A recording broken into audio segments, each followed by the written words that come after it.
When Rheinmetall unveiled the KF51 Panther, the reaction was split immediately. Some called it the first truly new Western tank in years. Others saw it as a polished concept, designed as much for attention as for war. The truth is probably somewhere in the middle.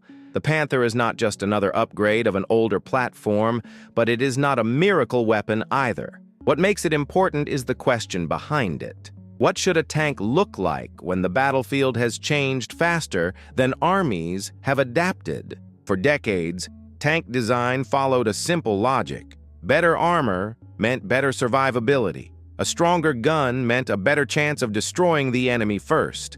Better optics and fire control meant a better chance of seeing first and firing first. But modern war has shown that this is no longer enough.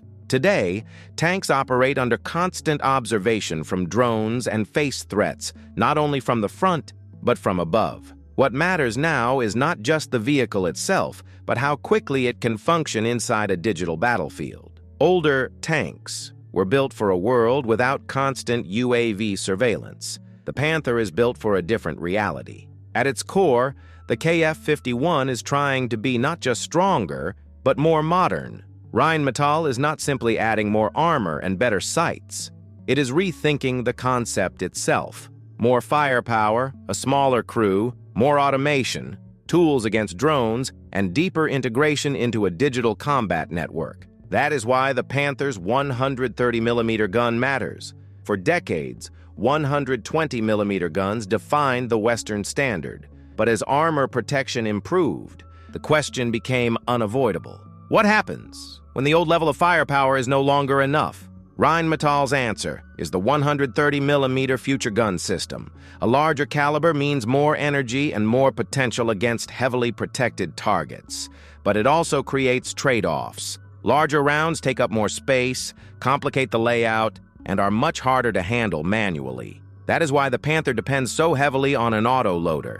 And the autoloader changes more than crew size. It changes the vehicle itself. The turret can be more compact, the profile lower, and the internal space more efficient. Faster loading can also become a matter of survival.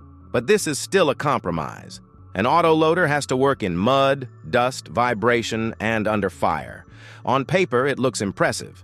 In service, only time will prove whether it is dependable. This is also where the Panther moves beyond the traditional idea of what a tank is supposed to be.